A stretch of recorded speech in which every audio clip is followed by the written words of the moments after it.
Sa nalalapit na pagtatapos ng ating Vietnam vlog, tatlong destinasyon ang ating pupuntahan sa ating ikasampung araw. At hindi ito sa Amurao ha, at maraming chismosa doon. Simulan na natin ang aparisyon. First destination, Cat Cat Village by Catriona Gray dito sa Sapa, Vietnam. Bago kami pumasok, nag-rent muna kami ng kanilang mga national costume kasi marami na mga rentahan dito sa labas ng Cat Cat Village. Pero meron din dun sa loob ha, may nakita kasi ako, kaya lang baka mas mahal. Di ko lang sure kasi dito pag panlalaki 100k dong lang, around 250 pesos ganyan. Pag babae naman 150k dong, mas mahal daw sa kanila kasi marami silang accessories na isusuot. Hindi na sana ako magre-rent kasi may dala naman na akong kasuotan na nabili ko pa sa Hue, Vietnam. Ayan nga, suot-suot ko na nga para naman mabawi-bawi ko yung gastos ko ba. Kaya lang, nung nakita kong nakabihis na yung mga kasamahan ko, na-realize ko parang hindi ako belong sa royal family pag ganun lang yung kasuotan ko. Kaya ayun, dali-dali akong dumampot ng aking susuotin. Di na ako nakapili niyan kung ano lang yung nadampot ko, yun na agad yung sinuot ko. Kasi tapos na silang magbihis lahat niyan. Tagal ko man kasi mag-decide kung magre-rent ba ako o hindi. Pero alam nyo, ang ganda. Di ko man pinagsisihan tong napili kong damit. Feeling ko para ba akong si Prince Gian sa may Princess Hours. Kung napanood nyo pa yon na may pagka-Daoming Sa ng Meteor Garden. Kasi ewan ko ba't nilagyan ako ng bandana sa ulo man. Para man tuloy akong nilalagnat na di ko mawari. Ayan, natalisod pa ako. At andito na po ang mga hari ng Ming Dynasty. Charot lang. Sina Sir Melch at Sir D. Ian. So, pasok na tayo dito sa Cat Cat Village. Di ko na natanong magkano entrance kasi yung manager na ng hotel namin yung bumili. Si Miss Lana ng Sanha Hotel. Oo, sinamahan na kami binang manager. Parang siya yung magiging tour guide namin ngayon at the same time, photographer na rin. Diba? Ang bait niya. Sinamahan pa niya kami talaga. Pagpasok dito, makikita puro mga tindahan sa gilid-gilid. Tapos countryside view na may mga konting spot ng papicturan. Di ako masyadong na-impress kasi sabi ko, meron di man ganito sa Pilipinas. Pero wag ka. Don't judge a book by its outer layer. Kasi papunta pa lang tayo sa exciting part. Kumbaga, wala pa pala tayo sa climax B.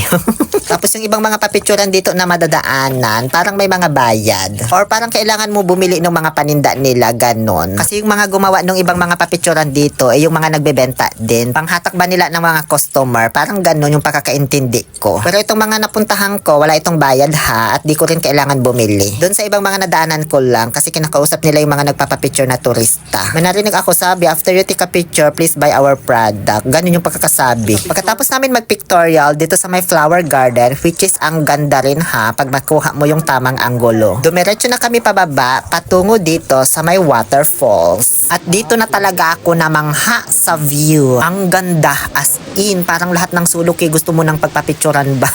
Nature kung nature view talaga yung makikita mo dito. Tapos ang gaganda rin ng mga falls at hindi lang iisang falls ito ha, kaya nga falls diba with S. Kasi maraming falls ito. Ito yung unang falls na makikita. Ito naman yung pangalawang falls ay lashes. And then the third falls ay lashes. Lahat yan perfect for pictorial. At ang pang-apat na falls. Ang ganda nitong pang-apat pero di na ako nakapag-picture masyado kasi sa may bandang dulo na to. Nagmamadali na kami nung dumaan ako dito. Marami din palang mga nakatanim na cherry blossom dito guys. At totoo ha, hindi artificial. Tapos may mga pananim din ditong lettuce na iba't ibang kulay ng dahon. Basta nagustuhan ko talaga dito. Ang ganda ng cinematography, tama ba?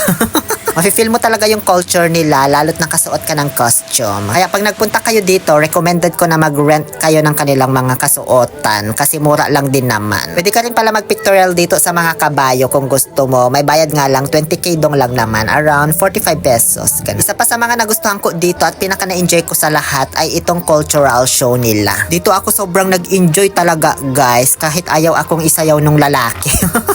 Inaantay ko pa naman kunin niya yung kamay ko, inilampasan ba naman ako? Yung babae tuloy, yung nakasayaw ko ba?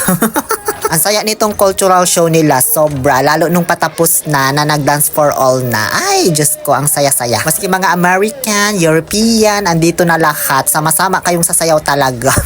Kaya masasabi kong itong Katkat Village talaga ang pinaka nagustuhan kong tourist spot dito sa Sapa, Vietnam. I-upload ko separately yung full video ng mga sayaw namin, ha. Meron din palang rainbow slide dito sa Katkat Village. Ito yung pinakahuling spot na madadaanan nyo dito. Di ko sure yung presyo ng rides, nasa 150k each yata. Kasi nga yung manager, si Ma'am Lana, yung bumili. Pero yung babayaran mo dito, good for 3 rides na yata. Kasi pwedeng umulit. Yung mga kasamahan ko kasi umulit sila. Ako ayoko na isang beses lang.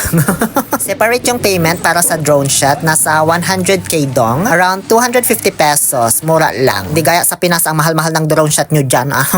Napost ko na rin pala yung full video ng pagsakay ko dito sa rainbow slide nila. So ayun, masasabi kong kompleto na talaga dito sa Katkat Village. May nature, culture, adventure, may rides. Kaya para sa akin, ito ang the best tourist spot dito sa Sapa, Vietnam. Dito lang naman sa Sapa ha, pero all over Vietnam, number 1 pa rin para sa akin, si Bana Hills. Pagkatapos namin sa Katkat Village, dumiretso naman kami sa Moana Cafe. Dito rin halos matatagpuan yung mga kilalang papitsura na nakikita natin sa mga post sa Facebook, ganyan. Andito yung sikat na pianono sa may gitna ng swimming pool na hindi man tumutunog pag pindutin mo. Andito rin tong nabiyak na kastilyo. May mga tawag dyan ha, syempre, pero di ko na inalam kaya hindi man to educational content. Kaya ako na lang magpangalan ng sarili ko sa mga iyan. 150k dong pala yung presyo ng drone shot dyan. Di pala sila nagdo-drone shot kapag sobrang foggy. Buti na lang medyo humupa. Kaya ayan, nakapag-avail ako. Andito rin yung spot na para kang nasa Titanic na di ko mawari. Perfect for couple yan. Hindi ko nga alam ba't pa ako umakyat dyan. Andito rin yung duyan na malaki. Kung saan di ko na sinubukan kaya ang haba-haba man ng pila. Tapos may duyan naman sa San Carlos. Actually, lahat ng spot dito na pwede pagpapicturan, pipila ka. Ang haba ng pila talaga. Lalo na dito sa kamay-kamay din, ang haba din ng pila dyan, Diyos ko. Hindi pala yung nakakalula pag umakyat ka dyan. Sa angle lang nung shot, kaya mukhang nakakalula, pero hindi. Dito rin pala matatagpuan yung AI ng Sierra Madre. So ayun lang, tapos na kami dito sa Moana Cafe. 100k dong yata yung entrance fee dito, pero may kasama ng isang drinks tsaka popcorn. Maganda rin naman, very Instagrammable, kaso pila-pila lang talaga, medyo crowded. Partida, di pa ganun kaganda yung weather niyan ha, nung nagpunta kami. Next destination, Alpine Coaster 2.0. 250k dong ang bayad nito for adult, tapos pag uulit ka, additional 100k dong na lang. Kasi inalok ako ulit nung pagkatapos kong mag-rides. Pwede mag-video dito habang nakasakay ka. Na-upload ko na pala yung full video ng pagsakay ko dito. Kaya hanggang dito na lamang po. Muli ito po ang inyong Lonely Pill Oliver Castro na nagsasabing no to toxicity. Let's make people happy. Isa na lang na episode ang natitira.